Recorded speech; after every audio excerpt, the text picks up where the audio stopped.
Hey, welcome to I Am Refocused Radio. Once again, we are here today, and just like another show, we have another amazing guest. Today, we have a true honor talking about business, but also really about accountability. And I think we have someone that's perfect for this morning to talk to you. We have Robert J. Hunt. He's going to share about not just a book that he co-authored, Nobody Cares Until You Do, but today's topic is going to be about accountability. He is known as the accountability guy. First and foremost, I want to say to you, Robert, how you doing this morning, man? I am awesome. I had a great cup of coffee and I'm ready for this podcast. I appreciate you taking time, man. So, first and foremost, kind of share with the audience a little bit about your professional background and a little bit about the book that you co-authored. Yeah, my professional background, I had a career in marketing until I learned about the CEO peer groups that were here in the DFW area. And I fell in love with the idea of helping people remove the obstacles that keep them from being their best, which is my purpose in life, and actually having a job to do that. So for the last 11 years, I've been running these CEO peer groups where we get together every month and we talk about our challenges with real vulnerability and honesty. And I watched those people who were accountable, truly accountable, and they were rocking it. They were having great success. They were enjoying their life and they made really healthy decisions. The other people who tend to want to look good and to save face, they weren't really vulnerable and they weren't accountable and they had lots of problems. And that really led me to the reality that our world needs to understand accountability more in a positive way. It's not a threat. It's a blessing. And if you look at it that way, it's freedom and power and hope. And that's why we wrote the book, Nobody Cares, because really nobody cares until you do. And then when you do, there's a way to make your life way better. I love that because when it comes to this topic, one would think first and foremost discipline and just having a structured way of living. For you as a professional and having the rich history that you have being a business owner, what's some of the growing pains that you personally had to deal with in order for yourself to be sharper in those areas? Yeah, vulnerability is hard. We don't want to look weak. We don't want to look like we don't know everything, but we don't. And that's truth. And why not be honest? Because when you're honest, you can get help.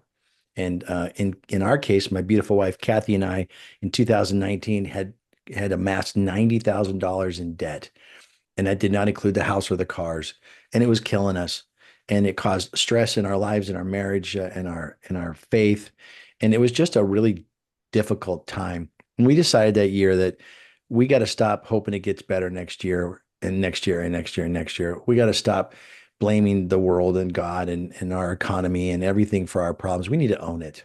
And that's the real simple definition of accountability is you own it. And when you take away all the lies that hold us back from really having the life we really want, there's a lot of hope and encouragement and power. So we decided that year that we would sell our home and start over. And we had a beautiful home with the movie theater upstairs and big furniture, entertaining. It was just lovely. But we couldn't afford it. And the business had struggled over the years, and it was a really bad year again. And so we were getting worse and worse in debt. So we sold the house in 2000. Actually, we put on the market in 2019 and we sold it in 2020. And then we took the money, we paid off all of our debt and started over. And we're in this house that we rented and we're still here now, 4 years later. But we're having peace and joy and hope and power in our lives because we took something that was making us miserable and owned it. I love that part because I had someone wise tell me before that there is a point of return and also a point of no return.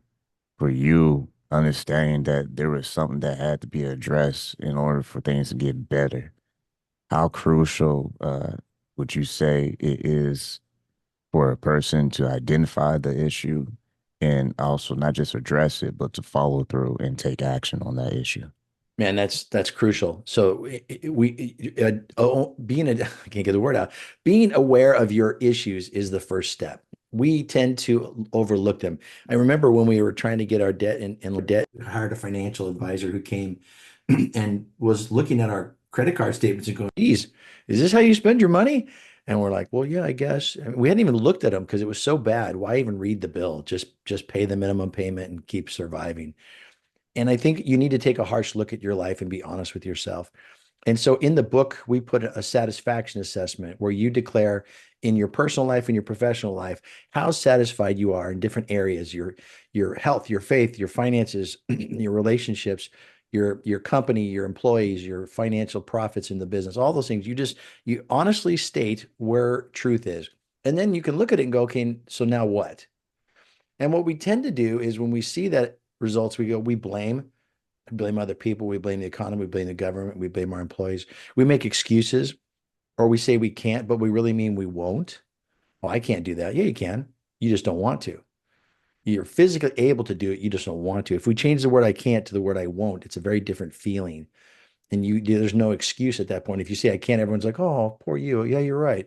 But if you say I won't, they're like, dude, man up, own it, right? It's a different attitude. And so if you say you blame, you make excuses, you say I can't, and then you just wait and hope. And if it maybe next year it'll get better. Maybe next year my marriage will get better, even though I'm doing nothing to make it any better. And so when you finally get to that place where you don't like your life and you've declared it and you're looking at it, then the question is, what are you going to do about it? And when you say to yourself, hey, look, nobody cares. Nobody cares if I'm fat, broke, unhappy in my marriage, I can't afford things. Nobody cares until I do. And then when I care enough to do something about it, I gain the power to go change whatever I want to change. And that's where hope comes in. That's where life is exciting because you're not a victim. You're now on a road to a life that you really want. Someone listens right now and say they may be dealing with that. And maybe they're younger or maybe they're older. I mean, we don't know the case of the situation. But what helped you to say, you know what, enough excuses of what I feel like, worrying about my emotions versus worry about what actually needs to be done? What helped you to say, you know what, zero tolerance on my feelings and let's just double down on what we actually need to start doing? Part of it is you get to the lowest part of your life, and they say when you hit the bottom, there's nowhere else to go but up. And we weren't at the bottom, but it was looking, I could see it, and we were we were pretty close. And I think when the pain of where you are is worse than the pain of where you've got to go, you'll change. And for me, I had taken time to look at my life, and we actually mapped it out on a whiteboard in January of 2019. And we looked at what we want our life to look like. My beautiful wife and I have done this every year. We spend time really looking at our lives and where do we want to go? Because if you know where you want to go, you just got to work backwards, right? You just got to make a plan. And we looked at what the life we really wanted, and we weren't living it, and we weren't satisfied. We were finally okay. Let's do something about it. So I think it's that pain point where you just go, I'm tired of having a life I don't like. And so the vision of the life I really wanted, which is a beautiful marriage and a great relationship with my kids and a relationship with God where I'm not angry at God because he's not doing everything I want him to do. He doesn't work for me. He doesn't give me enough money. It's not God's job to give me money. God's given me millions of dollars in my lifetime and I've squandered it all. Why would he give me more? And so I just look at that, stop blaming, stop making excuses. We need to own it. And I think it was just that place where we just felt, I want that life. I'm gonna go chase that life instead. Once again, listen, I'm Refocused Radio talking to our guest today, Robert J. Hunt. You go to his website, refdallas.com. We are talking about being accountable, the guy that is known as the accountability guy. And also, let's dive into the book, Nobody Cares Until You Do. What are some golden nuggets in that book that people can use to say, you know what, this is where I am realistically, but this is where I hope to strive to be in the future? With some wisdom points in the book that can help people understand that once you start caring a little bit about where you are, then you can kind of see progress later on. Yeah, in the book, we put the satisfaction assessment, which is the foundation of doing it. And if you don't want to buy the book, you can go online to nobodycaresbook.com and you can take the assessment for free. We don't ask for your information. We're information to you, but you be vulnerably honest with all the truths in your life. And then you can see where you're at and you can see whether you're blaming, make excuses, saying you can't, or waiting, hoping. And if you decide that you want to change something, the book also then walks you through the journey of how to fix it. So when you said nobody cares, I got to own this. Then you take stock of where you're at. You acknowledge the reality. We acknowledge the reality. I got $90,000 in debt. I got a house. I could sell the house and pay it off. And the next part of that journey, and that's the next chapter in the book, is embrace the suck. That it might suck to have to sell your house and start over. It did suck. And it was embarrassing and to have to admit to our family and friends and my clients that I made really bad decisions as a business owner and I'm broke. That's embarrassing. You don't build confidence as you're trying to get new business by telling how broke you are. But I had to own it because that's the bad decisions we made. And so you start acknowledging reality, you embrace the suck. And frankly, if life's gonna suck as a victim, I'd rather have it suck in the journey towards the life I want. Because a victim, you're gonna stay a victim and you're gonna be in that and it's just gonna suck. But if I make a plan and it's a bummer and it's hard and it's a lot of work, but I'm going to where I want to be and I'm not gonna be a victim anymore, it's worth the effort. So you embrace the suck, then you find a solution, which in our case was getting a real estate agent, getting the house ready, putting together a financial plan, having a budget. This is a budget is a thing that you write down on a piece of paper, how much money you're going to spend for those who don't know what a budget is, because most people don't have a written budget. And then you make a plan and you make it happen. And that's exactly what you do. Step by step. That's why we wrote the book, is because I don't think people really realize where they're playing a victim in their life. They just are used to this. And when you become aware, now you need a way to get out of it. And so we outline this in the book. Here's where the traps are being a victim. Here's that moment where you own it when you say nobody cares. And here's the plan to change your life. And it's a workbook. It's very clear to follow. Speaking of traps, we think of time management a lot in business professional world, but in what ways can we utilize time management in our personal lives so that we are not just trying to be professional when we're out in public, but actually being effective in our private life? I think that's one of the reasons why people need to understand time management is because if you're going to be accountable, you can't make excuses. And so what happens when you show up late to a meeting? Oh, traffic was really bad. Oh, today traffic's bad. Today traffic's always bad. What are you talking about? Um, or hey, my car didn't start. That car's such a piece of junk. You should have put that thing to death 2 years ago. But you don't want to spend money on that because you got all your other stuff you're spending money on. So your irresponsibility with your cash. So all the things that we do that keep us as a victim. So time management is one of the easiest ones to own. And I work with business owners and CEOs who are super busy. They've got to run their business and have a family life, and it's very daunting. And so for them, they take home those concerns every night. It's a lot, it's a weight they carry. If you don't manage your time right, you end up making the decision with what's left over. Fill up your life with the things that you want the most, chasing the life that you really want. And then everything else gets in or it doesn't get in. But at least you've got the important stuff in. And with time management, I am able to do more in less time because I'm not wasting time doing stuff I shouldn't be doing anyway.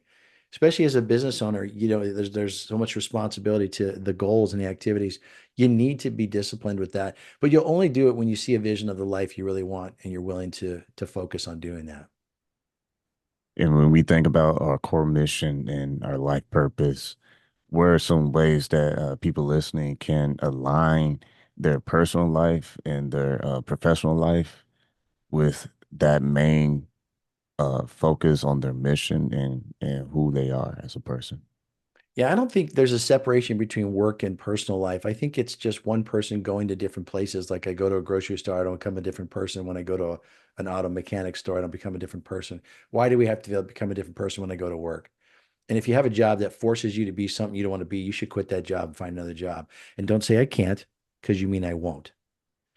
And so when you look at this choice that we make about aligning our personal and professional life against our vision of what we really want, you have to understand you have the freedom to do that. You can do that. But what we say is, well, I can't because I can't afford it. But you can afford it if you're willing to live cheap. We sold our house and started over. We still have one car. She just took it when she went out the door a minute ago. And, we share a car. And sometimes if I got to go somewhere and she has a car, I Uber and go where I got to go.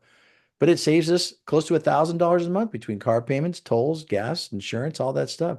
$1,000. You can live a lot by saving $1,000 a month. And so all the things you think you can't do, those are just lies. You just may not be willing to. But if you want the life you want, if I want to be a dude who makes pottery and only sells like 12 vases a month, I'm not going to make a lot of dough, even if they're really great. But if that's my passion and my purpose and my vision and I have joy in it, adjust your lifestyle to chase the life you really want. If you live a lifestyle that requires a certain amount of dough just to survive, you're screwing yourself on purpose. Don't do that. Create the vision of the life you want, adjust your life around it, and then you have joy and life is fun. I think that's why we get stressed, is because we try and fit everything we want and have a purpose and passion that lights us up, and you just can't have both. You got to compromise. Chase the purpose and passion. That's more fun.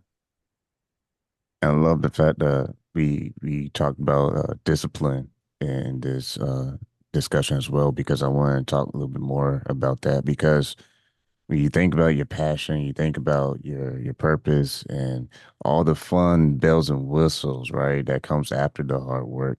Sometimes the weight of success can crush us if we are not mature enough to adapt to challenges. Because it's fun when the sun is shining, Yeah. but when the storms come in life, that's Yeah. when the true test of how bad you want it occurs. Again, that comes back to knowing your purpose in life. All discipline stems from a start with your purpose. Simon Sinek wrote a cool book called Understand Your Why, or Start with the Why. And the whole idea is, know what you're all about and then go build around that. And so when you know your purpose, it creates a vision of the life you really want. It builds a passion inside of you, and that passion leads to the intentional actions to chase it. Then you have discipline. So if you lack discipline, start up at your purpose first. What is my purpose? Why do I exist? At the end of my life, when I look back, what will I have done that will go, yes, I did it? And if you don't know what that is, go find that. It is easy to find and understand your purpose in life, because it drives everything else you do. How you spend your money, how you spend your time, where you live, what you do. Everything is driven by that purpose. And you can define it. I defined it myself 10 years ago, and I've been living according to that. And it gives you joy because you're doing stuff that is aligned with who you are. When you look at leadership skills and how one can be influential in their community or in the office or at home, based on everything we're talking about, how does these small building blocks impact a person's ability to have a positive influence and impact wherever they go? You can't lead well if your life is falling apart. And one of the struggles that leaders will have is, how do I keep the wheels on the bus? And we're overloaded and we don't plan well. So I think the discipline you have towards you owning your life and not being in panic all the time will allow you to be a better leader. Leaders have to be able to listen to their employees, to understand the changes coming in the market, to be able to listen to their clients, to watch things and look for trends.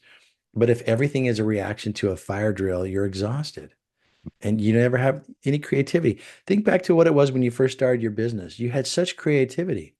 You were so focused. You knew what you wanted and you were chasing it. But then over time, you get overwhelmed with stuff.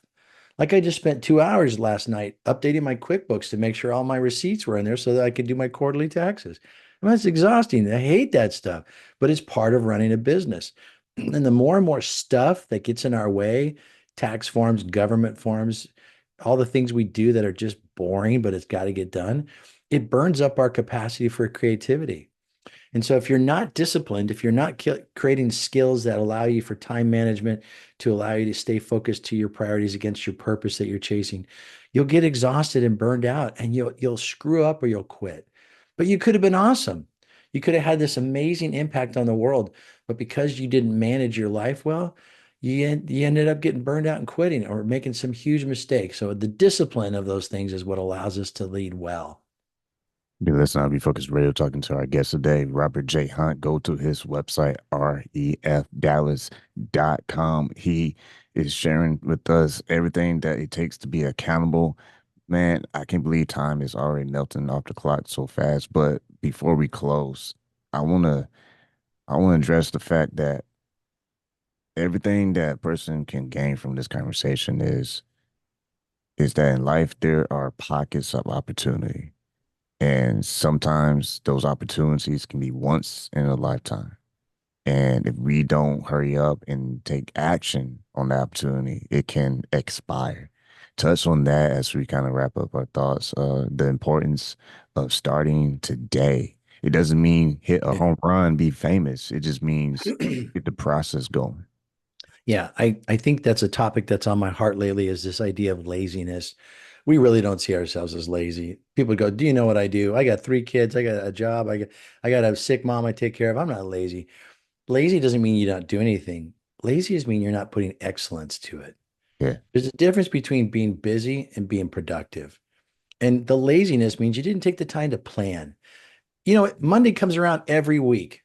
So why not plan for Monday and then plan for Tuesday and make and look at your calendar and look at your budget and look at the things you got to get done and be disciplined because if I don't do it well, I'm going to make mistakes. I'm going to regret it. I'll have to spend all this time to clean that up. The laziness that we have in not doing the kind of things we know we should do, like flossing or go to bed at a certain time or drink water. These are not hard things. It's laziness. And so if you're overweight, that's because you're lazy. You could just say make a healthy meal as long as it takes to make a crappy meal. And we're lazy about our finances. We're lazy about our relationships. We don't want to deal with that. And I think laziness has become a societal issue, maybe driven by tech because life was supposed to be made so much easy because of all this tech we have. Whatever the cause of it is, we're lazy. So if you really want the life you want, stop being lazy.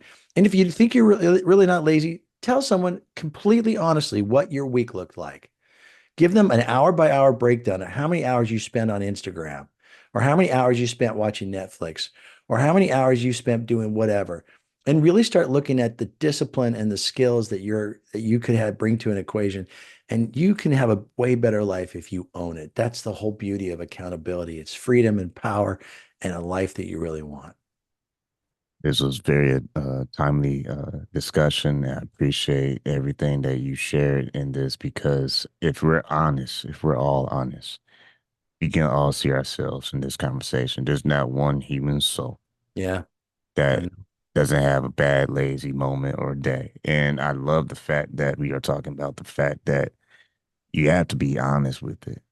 You can't cheat the system. You can't just pretend that you're just most productive person. No, there's areas, if you're honest, if a third party checked in on it, it might be embarrassing.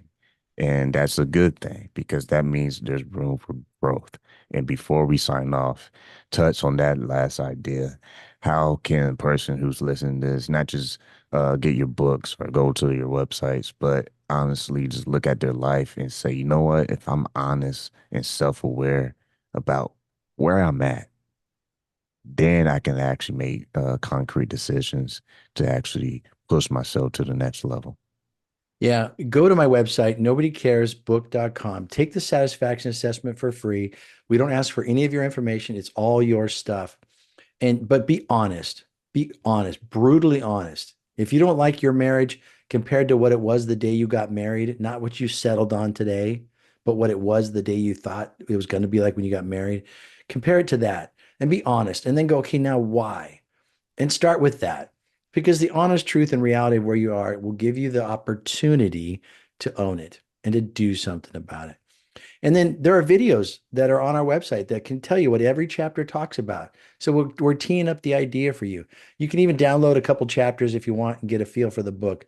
And then if you want to dive in and really use it, then you can always buy it at that place. But for free, go in and take the assessment and really become aware of where you are in your life. Once again, been listening to Refocused Radio, talking to our guest today, Robert J. Hunt. Make sure you get the book that he co-authored, Nobody Cares Until You Do, and go to his website again. It's refdallas.com. Been talking about accountability.